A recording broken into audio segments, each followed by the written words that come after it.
Keeping up with marketing trends and leveling up your career doesn't have to be overwhelming. So don't go at it alone. Welcome to the Marketing by Design podcast powered by AMA Columbus. Join host Andy Milligan every Tuesday as you and I dive into the info that you need to know as a marketer. Whether your goal is to land a job, grow that network, make more money, or level up your career in marketing, you are in the right place. Come for the actionable info, stay for the pressing conversations with industry marketing leaders, and walk away the best equipped marketer ready to dominate your niche. I'm so excited to talk to you today. Let's go.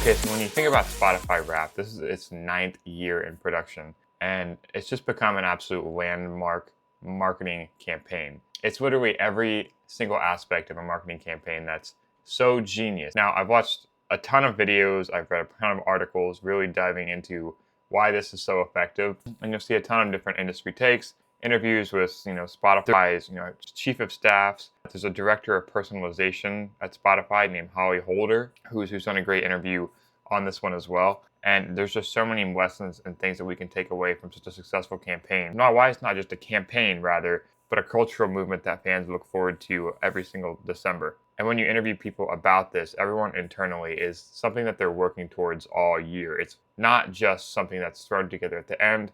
They're tracking this data meticulously. What I'm going to do in this episode is kind of a little holiday special, is go through each one of these 4 psychological triggers that marketers can take away from the Spotify Wrapped campaign, why they're so effective, case study examples that you will recognize, and how you can apply it to your own marketing clients or bring it back to work after this long break where people have any aversion to doing anything productive apparently this time of December. So you can be ready to hit the ground in January and have some actionable data that you can roll into your clients' campaigns. But those 4 principles that I've alluded to. 1 is creating an experience around data. 2 is hyper-personalization aspect of what Spotify Wrapped is. And if you guys don't know what Spotify Wrapped is, obviously, I'm sure you do, but just a TLDR of what Spotify Wrapped is. It's basically a presentation of all of a Spotify users' behaviors throughout the year, the amount of times they listened. I love it. It's also a cultural movement because of how personalized it is. And that's why one of the reasons why people love it. It's also just so curated, and the whole design and branding of it is something that's built up hype around itself. There's so much element of its branding. Each year it's branded a little bit different. They use different typography, different fonts, different colorscapes. If you guys have gotten yours this year, it's a little bit retro-y. It has Spotify kind of redid their whole creator platform branding as a whole, so their typography has moved a little bit more to a semi-serif sort of blocky font. But the colors are just super retro. The presentation is just unbelievable. And just share boring numbers. They create a fun and emotional experience. And it just combines segmented notes and lists that they throw out in between. So they'll say your most streamed artist this year was, and then they'll have a little bit of a build up, a presentation, some animations, colors, really highlighting the branding from that specific year. And then they'll unveil that.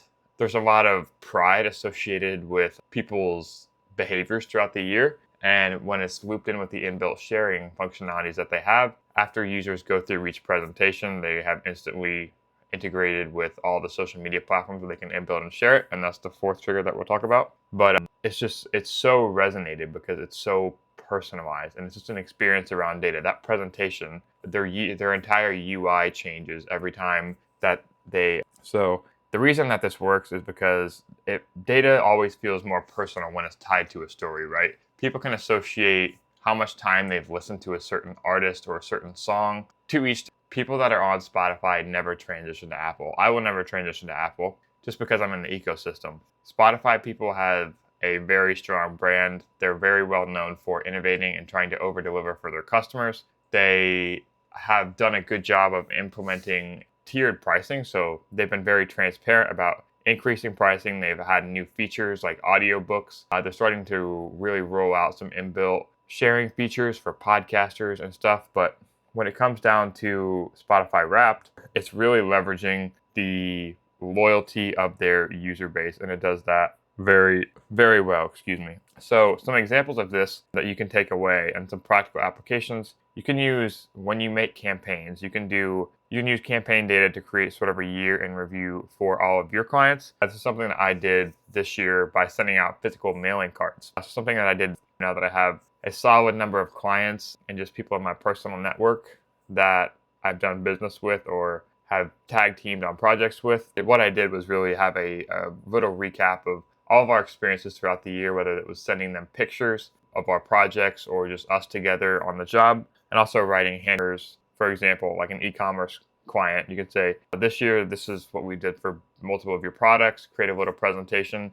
You can do this very easily with ChatGPT, and if you can tie this back to the benefits that it saves for them, you're really going to help portray your value as a marketer. So yeah, that's a great way to create an experience around data. Moving on to the second one is hyper-personalization for you. And when you talk about anything in marketing, outreach, the more personalized you get with your audience, the better that you know them, the more you can inform decisions that make every touch point feel like it was designed specifically for them. And you're going to have a higher percentage of conversions just because of that. Personalization just creates stronger emotional connections. There's no way around this. The strongest thing you can say, and Spotify does this several times, it's a little Easter egg in the wrap presentation, is that it will mention the users' names. The most beautiful thing that a person can hear in the world is their name. Anything in marketing. A person's name cuts through the noise so much more than any other word in the English language. And this is proven true. And branching off of this, people are much more likely to share content, share information, share anything. When music artists themselves, people like talking about themselves, especially when it's about their habits, and the authors and the podcasters, the music artists that they associate with, this becomes even more prominent. So when it comes to your own clients, you can use customer data to create personalized campaigns. Like I said, use liquid email tags, always use your guests and audience's names, and really just know about them and create an experience around making it as personal as you can for them. You can reference their purchase history when it's an e-commerce client. You can recap their year in an email. So say some of the best projects that you guys have done for them. Say, I'm reminiscing on our experiences together and I wanted to send you this little year in review sort of package. Mention their name, mention past experiences, talk about little Easter eggs.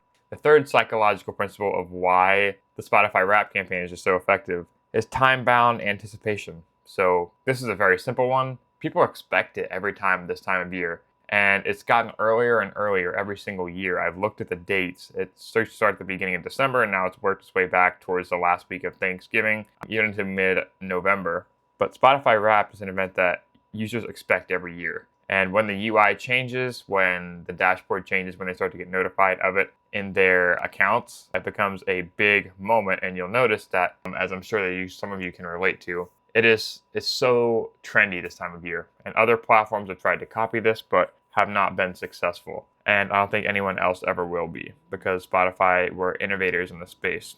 And as I did some research and I tried to find out who is the ideator, who had the idea for Spotify Wrapped, who's to credit with this, it's really a team effort. I'm going to read something from an interview here in a little bit, but it was really a team effort in terms of the staff, the marketing team. It seems like such a home run in hindsight, just like anything in marketing, but you never know before you get started. And the team at Spotify was really locked in on creating something that pulled on all the psychological levers, but they didn't know it was going to be a success in the beginning. And they've really gotten the most out of it because they continue to improve on every year. They update the branding, they roll it out at the right time, and they meticulously get more detailed with a presentation of the data that they present. So an example of time-bound anticipation, you can tie certain events to events on the calendar. So people start to make associations. Wrapped has a strong association with Christmas. You can run sales on holidays, and really you can do this. It was just meant to be because it came at the same time as that holiday. And Hormozy talks about this in $100 million Leads, how he basically packaged up the same fitness training offer just because it was a holiday. By Wrapped to your own clients. And the fourth and final psychological trigger that I want to touch on today, and is probably the gasoline on the fire of why this whole Spotify Wrapped is one of the, and there's always that Spotify branding, and that's why you always see it on social media feeds. And that's why it takes, what does my year look like in terms of my listenership, my habits, my behaviors? Is it similar to my friends? Is it different than my friends? It just creates so much inbuilt conversation from such a small piece of information. And that just goes to show how powerful information is, especially when you own a product, when you have a strong user base and you've done the work to have the meticulous tracking behind it. And I'm about to read something from an marketing campaign. Holly Holder, who's the director of personalization at Spotify, which I'll be honest with you guys, I didn't even know was an official role. But I guess when you can hit lasting connection to the track or artist. Over the course of a year, Spotify editors around the world are constantly monitoring new music and cultural trends to identify important rising tracks and artists. They look at a vast range of qualitative and quantitative signals both on and off platform, which inform our editorial decisions. From this, they created an iconic marketing campaign, a cultural scorecard that is shared over 220 on Spotify when they were being interviewed about Spotify Wrapped. So to kind of land the plane on this one, the 4 key takeaways that Spotify Wrapped pulls, the 4 main emotional triggers that Spotify pulls on for its marketing success is number 1 is to create experiences. Use campaign data to craft engaging emotional stories specific to your customers. Number 2 is to personalize everything, go above and beyond names. Use customer preferences and behaviors and make everything as personalized as possible. Number 3 is to make it time sensitive. Tie the event in your campaign back to a specific date on the calendar that your users or people or customers can associate to and make sure that they're made aware of. And number 4 is to encourage sharing and make it as frictionless as possible to do so. So add features that make it easy for customers to share with their network. So I hope you guys enjoyed this little holiday special of Spotify Wrapped breakdown. This is just a fascinating campaign for me. I had a lot of fun doing the research to go into diving into this and literally learning every single detail of how this thing came to life, why it's so effective, and analyzing why it is so effective. I've learned a lot from just doing this research, and I hope I can transmit some of that value to you through this episode. If you guys got anything out of this and learned anything, please like, subscribe, and share whichever platform that you're listening to. Be sure to check out all the AMA Columbus marketing events here and in town. Get on our mailing list, get notified. People are getting jobs, they're growing their network, and they're finding their niche in marketing all because of this organization. And we're stoked to have them as a presenting sponsor. So with that being said, that's Spotify Wrapped breakdown. Hope you guys enjoyed. Happy holidays, and we'll see you next time on Marketing by Design.